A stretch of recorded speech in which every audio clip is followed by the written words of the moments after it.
औज़ुबिल्लाहि बिस्मिल्लाहिर्रहमानिर्रहीम। Nucleic acid का आज हमारा दूसरा लेक्चर हम पेश करने जा रहे हैं। जैसा कि पहले लेक्चर के अंदर हमने कहा था कि न्यूक्लियोटाइड जो होते हैं that is made up of 3 सब यूनिट। न्यूक्लियोटाइड 3 तरह के सब यूनिट से मिलके बने होते हैं। एक को हमने कहा था पेंटोस शुगर। पेंटोस शुगर के बारे में हमने ये कहा था कि 5 कार्बन मोनोसेचराइड होता है ये। उसके बाद हमने कहा था दूसरा जो सब यूनिट होता है वो नाइट्रोजनस हमने बेस कहा था। तीसरा जो हमने कहा था दैट इज़ फास्फोरिक एसिड। फिर उसके बाद हम इसको तफसील के साथ पढ़ने जा रहे हैं आज। सबसे पहले हम पेंटोस शुगर की बात करते हैं। तो पेंटोस जो शुगर होता है दैट इज़ 5 कार्बन मोनोसेचराइड होता है। There are two types there are two type of pentose sugar. Pentose sugar की दो टाइप्स हैं। पहली जो टाइप होती है उसको हम कहते हैं राइबोस शुगर। राइबोस शुगर की जब हम बात करते हैं that is present in the ribonucleotides. Ribonucleotides के अंदर कभी भी राइबोस शुगर पाया जाता है। इसका जो फार्मूला हमारे पास यहाँ पे है C5H10O5। दूसरा जो हमारे पास जो पेंटोस शुगर है that is known as deoxyribose. Deoxyribose is present in the deoxyribonucleotides. Deoxyribonucleotides के अंदर डीऑक्सीराइबोस शुगर पाया जाता है। और इसका जब हम फार्मूला देखते हैं तो C5H10O4। जब इन दोनों को हम कंपेयर करते हैं डीऑक्सीराइबोस और राइबोस शुगर को तो हमें यहाँ पे पता चलता है कि ये भी सी कार्बन कार्बन 5 यहाँ पे भी मौजूद होते हैं, लेकिन यहाँ पे एक ऑक्सीजन जो होता है वो डीऑक्सीराइबोस के अंदर कम पाया जाता है। उसके बाद हम आते हैं सेकंड जो हमारे पास जो टाइप है वो हमारे पास है नाइट्रोजनस बेस। जब हम नाइट्रोजनस बेस की बात करते हैं तो नाइट्रोजनस बेस के अंदर सबसे पहले हमें पता होना चाहिए बेसिस हम किसे कहते हैं। बेसिस का मतलब ये होता है द रिंग स्ट्रक्चर्स। जो रिंग स्ट्रक्चर के अंदर जो पाए जाते हैं उनको हम कहते हैं बेसिस कहते हैं। तो कभी भी हम बेसिस को इनिशियल लेटर से हम रिप्रेजेंट करते हैं। There are two type of bases. Bases की दो तरह की टाइप्स हैं। एक को हम कहते हैं पिरामिडीन्स कहते हैं, दूसरे को हम कहते हैं प्यूरीन्स का नाम देते हैं। अब दोनों में फ़र्क क्या होता है? पिरामिडीन्स जो होते हैं that are smaller and single ring होते हैं, जबकि जो प्यूरीन्स होते हैं देट आर लार्जर होते हैं and they are double ringed होते हैं। फिर हम पिरामिडीन्स के अंदर जब हम बात करते हैं तो पिरामिडीन्स के अंदर 3 तरह के न्यूक्लियोटाइड्स पाए जाते हैं। एक होता है साइटोसिन जिसको हम कैपिटल C से रिप्रेजेंट करते हैं। दूसरा जो हमारे पास न्यूक्लियोटाइड मौजूद होता है उसे हम कहते हैं थायमीन।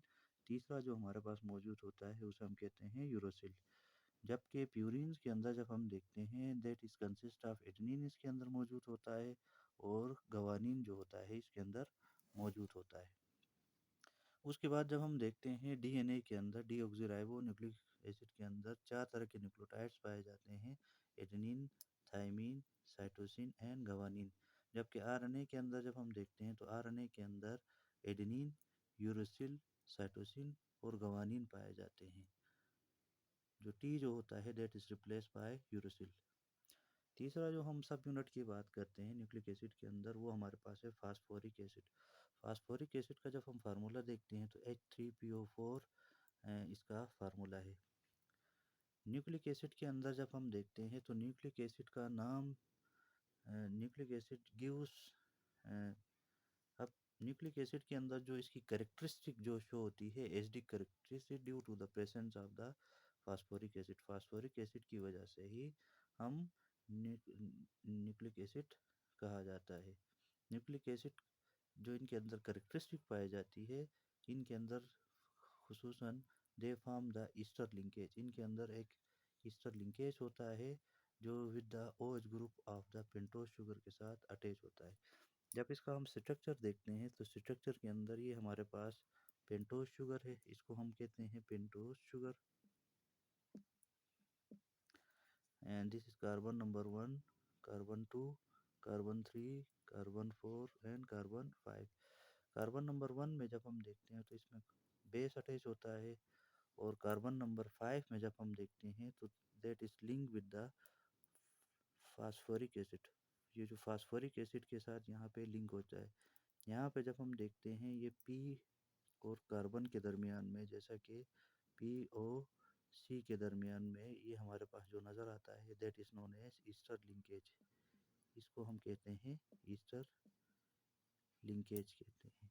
तो ये हमारे पास स्ट्रक्चर है। कार्बन नंबर 5 जो होता है ये जाके फास्फेट के साथ ये ईस्टर बॉन्ड यहाँ पे बना रहा है, और फास्फेट जो होता है डबल डबल बॉन्ड ओ, फिर ओ एच, फिर यहाँ पे फिर बॉन्ड, ये ईस्टर बॉन्ड यहाँ पे अटैच है, फिर यहाँ पे ईस्टर लिंकेज है।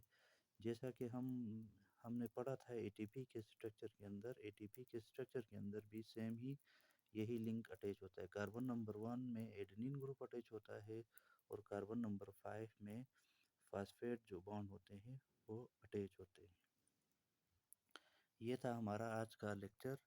इंशाल्लाह नेक्स्ट हम जो पढ़ेंगे वो नाइट्रोजनस बेस के अंदर हम साइटोसिन, थायमिन, यूरेसिल, एडेनिन और जो गवानीन के जो स्ट्रक्चर कैसे होते हैं उनको हम ड्रा करने की कोशिश करेंगे।